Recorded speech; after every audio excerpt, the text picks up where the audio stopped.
In this video, we're going to do an example of implicit differentiation.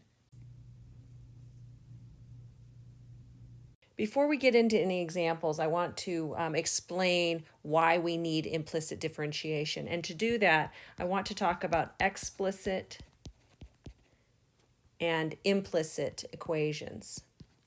So explicit equations are equations that we're used to seeing. Things like y equals x squared, or y equals the sine of x, or even y equals something more complex like x squared plus 4 over x minus 3.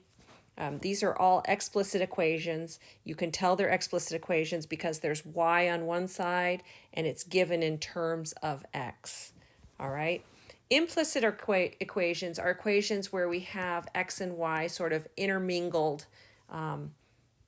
and something like this is an implicit equation. And that's because you cannot write y in terms of x. So this is where implicit differentiation is important and even necessary. It allows us to take the derivatives of equations like this where it is impossible to separate x and y. So the book and many videos will show implicit differentiation as just an application of the chain rule, but I'm going to try to show you a different way. Suppose we had an equation x squared plus y squared equals 16. This is just the equation of a circle with a radius of 4. And I want to use implicit differentiation to take the derivative so that I can find the slope of the tangent line at some point along that circle.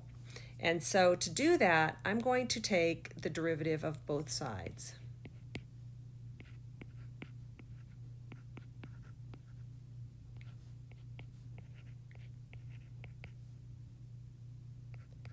And remember, if we're taking the derivative of a sum, we can break that up and take the derivative of each term separately.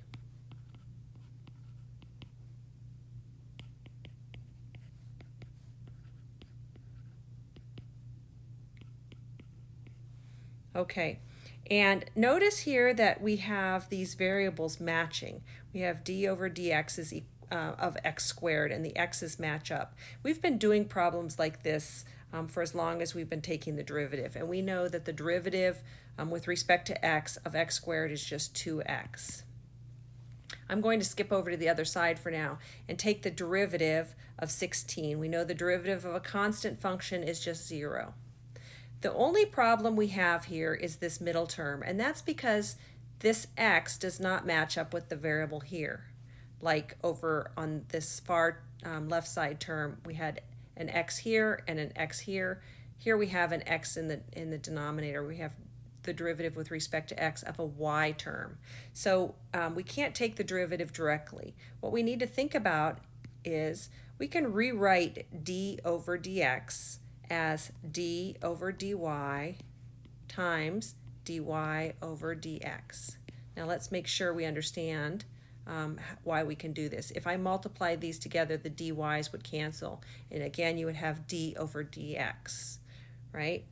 So I'm going to rewrite d over dx as d over dy times dy over dx, and that's of y squared. Now what I'm going to do is move these around. So I get the derivative with respect to y of y squared times dy over dx, and that's equal to 0. Now notice that the y matches with this y, so we have the derivative of y, or the derivative with respect to y of y squared, and we can take the derivative now, can't we? So we have 2x, which we've already taken the derivative of, or that was the result from the derivative of x squared, plus the derivative of y squared with respect to y. So that's going to be 2y, and then we still have this dy over dx left, and that's equal to 0.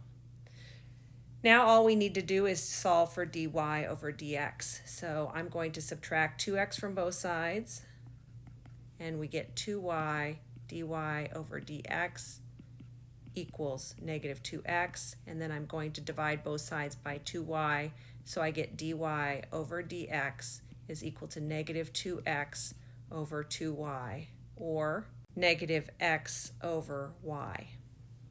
So the bottom line is you'll use the rules that we've been applying all along to take the derivative, but whenever you take the derivative of a y term, you'll need to follow that with dy over dx.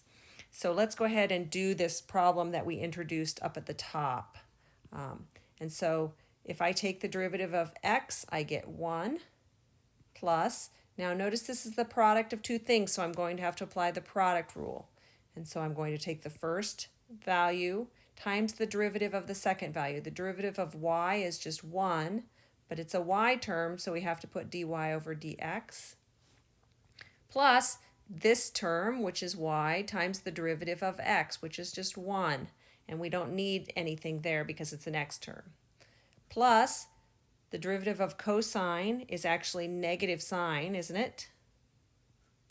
Negative sine of y, and it's a y term, so we need dy over dx. And that's equal to the derivative of 8y is just 8, and again that's a y term, so now you have to have dy over dx. So now the trick is to gather up all of the dy over dx terms and put the other terms on the other side, and we're going to solve for dy over dx.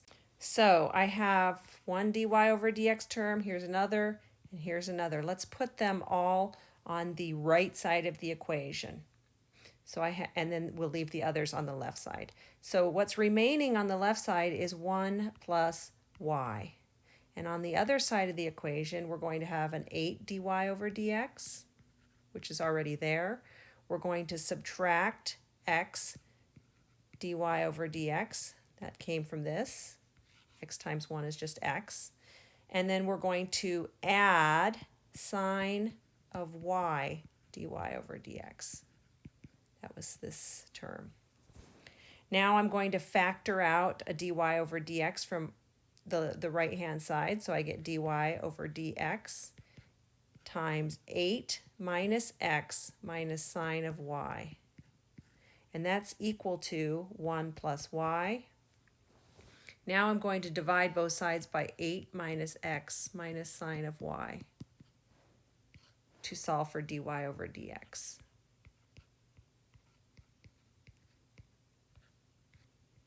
And I'm going to get dy over dx is equal to 1 plus y all over 8 minus x minus sine of y.